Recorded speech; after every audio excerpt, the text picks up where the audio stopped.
backend development kita harus mempelajari tentang server and client, database, HTTP, dan RESTful API. Kemudian untuk bahasanya sendiri, coba untuk mempelajari yang namanya Node.js, Python, PHP, dan Ruby on Rails. Kemudian di dalam backend juga kita harus mempelajari database seperti contohnya RDBMS seperti MySQL dan Postgre, ada NoSQL seperti MongoDB, Redis, Firebase, dan lain sebagainya, dan ada ORM gitu seperti Sequelize dan SQL Alchemy. Kemudian untuk security kita harus mencoba untuk mempelajari autentikasi, di mana best practice-nya ini ada hashing, input validation, dan SSL. Kemudian dalam backend development kita juga harus mempelajari API. Contoh API itu ada REST API atau RESTful API, ada GraphQL, dan ada WebSocket. Serta di akhir itu juga kita coba untuk mempelajari DevOps dari si backend seperti containerization, CI/CD, dan cloud service. Gitu. Nah, ini adalah backend.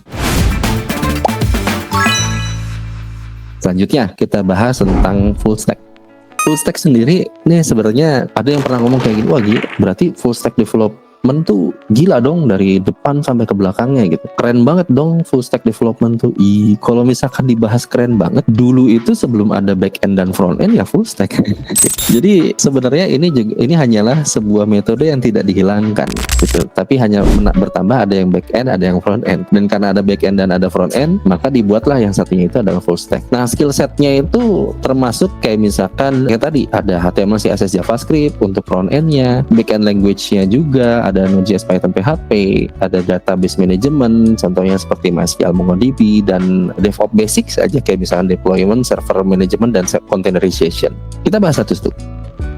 Framework and tools-nya yang kira-kira perlu dipelajari kalau misalkan di dalam full stack. Kalau misalkan framework and tools di full stack itu kita harus memahami beberapa stack teknologi yang dimana dia itu adalah kunci yang diciptakan untuk solusi yang responsif, scalable, dan mudah untuk kita lakukan pemeliharaan. Contohnya kayak misalkan mungkin ada beberapa yang tahu stack yang namanya MERN, M-E-R-N. M-E-R-N atau MERN ini adalah stack yang terdiri dari MongoDB, Express, React, dan Node.js. Jadi kombinasi ini memungkinkan orang pengembang untuk menggunakan JavaScript di seluruh arsitekturnya, dari database sampai ke front end. MongoDB ini menyediakan database NoSQL yang fleksibel, terus habis itu Express sebagai framework yang minimalis untuk mengelola root dan middleware-nya di back end. Terus kemudian React adalah library front end yang memungkinkan pembangunan interface pengguna lebih interaktif, dan Node.js sebagai runtime yang memungkinkan pengembangan aplikasi server side-nya itu dengan JavaScript. Semuanya dari depan sampai belakang itu hanya menggunakan satu bahasa JavaScript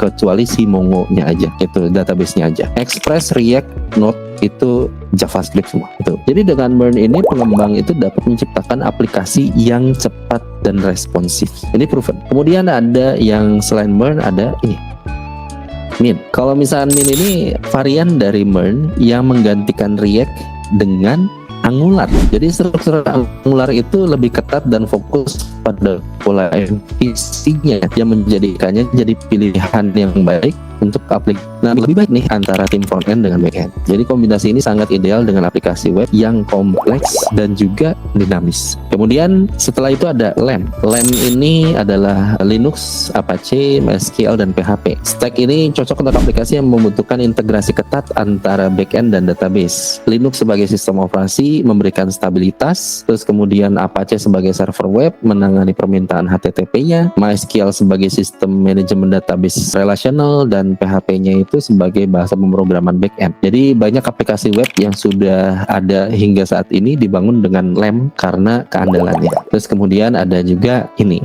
Jamstack. Jamstack ini sebenarnya menarik. Ini tuh menggabungkan JavaScript, API, dan markup itu. Jadi arsitektur ini fokus pada pengembangan aplikasi statis yang dapat memberikan konten dinamis melalui API. Gitu. Jadi kita bisa membuat web yang statis tapi kontennya dinamis gitu. Itu yang menarik. Jadi Jamstack ini populer untuk situs yang memerlukan kecepatan yang tinggi, keandalan, serta dapat dengan mudah kita lakukan skalarisasi. Jadi menggunakan static site generator, habis itu mengandalkan API untuk datanya, kita sebagai pengembang itu dapat menciptakan experience kepada pengguna yang cepat dan responsif, sekaligus meminimalkan waktu, muat, dan biaya server. Itu. Nah, itu adalah framework and tools yang perlu kita pelajari kalau misalnya kita menjadi seorang full stack. Nanti yang dipakai tetap biasa sih salah satu, tapi tetap harus coba pelajari dulu. Ada MERN, ada MEAN, ada LAMP, dan ada Jamstack gitu. Nanti kalau misalnya sudah pelajari pasti akan ketemu, wah saya cocoknya yang MERN nih gitu. Nah selanjutnya kalau misalkan di dalam full stack itu kita juga perlu mempelajari ini data management di full stack. Jadi di dalam dunia full stack development, pengelolaan data yang efisien dan aman itu adalah aspek yang penting, yang dimana memungkinkan aplikasi itu berjalan dengan optimal, responsif, dan juga terlindungi. Jadi untuk mencapai hal ini, biasanya seorang full stack developer itu perlu menguasai beberapa teknik utama nih, seperti contohnya yang tadi kita bahas. Dia harus mempelajari yang namanya RESTful API dan GraphQL yang menjadi fondasi utama untuk komunikasi data antara front end dengan back end. Jadi kalau misalkan RESTful API menggunakan pendekatan HTTP standar untuk mengelola data, GraphQL itu memberikan fleksibilitas yang lebih besar yang memungkinkan klien mengambil hanya data yang dibutuhkan. Jadi ini kedua ini kalau misalnya kita gabungkan itu sangat berguna dalam aplikasi yang kompleks yang membutuhkan data spesifik dalam format yang tepat. Kemudian selanjutnya perlu ada juga untuk database integration. Nah, integrasi database ini juga menjadi keterampilan inti karena full stack developer itu bertanggung jawab atas pengaturan dan koneksi database di sisi back-end sekaligus memastikan data ini dapat diakses dan ditampilkan di front end dengan efisien. Nah, teknologi ORM seperti SQLite, SQL Alchemy itu sering digunakan untuk menyederhanakan interaksi antara code dengan database sehingga pengelolaan data itu menjadi lebih mudah dan lebih secure. Kemudian harus juga dipelajari tentang hal ini, authentication dan authorization. Jadi keamanan aplikasi ini dilengkapi dengan pemahaman tentang autentikasi dan otorisasi. Jadi sistem keamanan seperti JWT atau OAuth itu memungkinkan full stack developer untuk menjaga aplikasi dari akses yang nggak sah, sekaligus menyediakan sistem login, terus kemudian manajemen session dan kontrol akses yang berbasis role. Jadi kayak contohnya nih, kita buat aplikasi inventory, ada admin, ada misalkan si admin gudang, ada admin data dan lain sebagainya, itu role-nya. Session kayak misalkan nih dia cuma bisa login 10 menit. Kalau misalnya ada 10 menit dia bisa dikeluarin. Nanti pas lagi mau ngapain harus login lagi gitu. Nah, itu adalah authentication and authorization. Kemudian dalam menggabungkan front end dan back end, ada beberapa langkah krusial yang menentukan seberapa baik aplikasi dapat berfungsi dan memberikan pengalaman pengguna yang mulus. Beberapa konsep yang menjadi kunci yang memfasilitasi dari integrasi ini meliputi dari arsitektur client server, gitu, komunikasi asinkronus, integrasi dari API, terus pengelolaan state di kedua sisi itu juga penting gitu. Penjelasannya kayak misalkan nih, contoh yang kayak tadi, client server arsitektur. Di dalam arsitektur ini front end itu berperan sebagai client yang berintegrasi dengan back end melalui request yang dilakukan melalui API atau layanan lainnya lah gitu ya, yang dimana klien ini mengirimkan request untuk mendapatkan data atau melakukan operasi tertentu. Selanjutnya server itu kalau misalnya sudah mendapatkan request akan memproses datanya tersebut dan mengirimkan kembali respons yang diperlukan. Nah, arsitektur ini memisahkan antara tanggung jawab antara interface dengan logika, yang dimana memudahkan pemeliharaan dan pengembangan. Jadi kalau misalkan contoh nih, ini kenapa ya tampilannya aneh?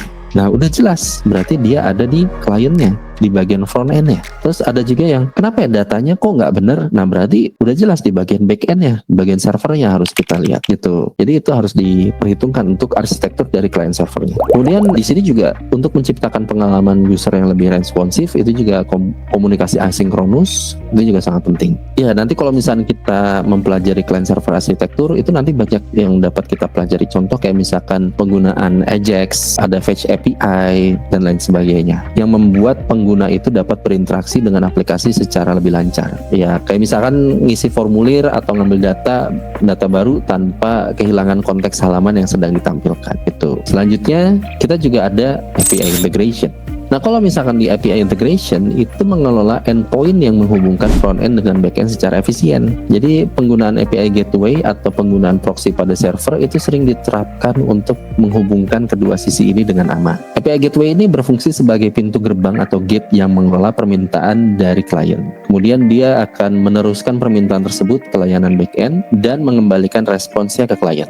Hal ini membantu dalam pengelolaan keamanan yang lebih kayak ada pembatasannya juga dan pengelolaan versi API. Tuh. Selanjutnya ada juga yang disebut sebagai state management. Pengelolaan state ini bagian penting dalam membangun aplikasi interaktif dan responsif. Di sisi front end, frameworks kayak misalkan React nih itu sering menggunakan library seperti Redux atau Context API untuk mengelola state global. Nah, ini memungkinkan developer untuk menyimpan data dan mengelola informasi yang diperlukan di berbagai komponen tanpa harus ngoper state-nya. Sementara itu di sisi back-end, pengelolaan state biasanya melibatkan penggunaan session, ada session, cookies, terus token untuk melacak informasi pengguna, terutama dalam aplikasi yang memerlukan autentikasi berkelanjutan. Nah, dengan cara ini, server dapat mengenali pengguna yang sudah terautentikasi dan mempertahankan status session yang dimana digunakan untuk berinteraksi dengan si aplikasi itu. Jadi ini adalah full stack.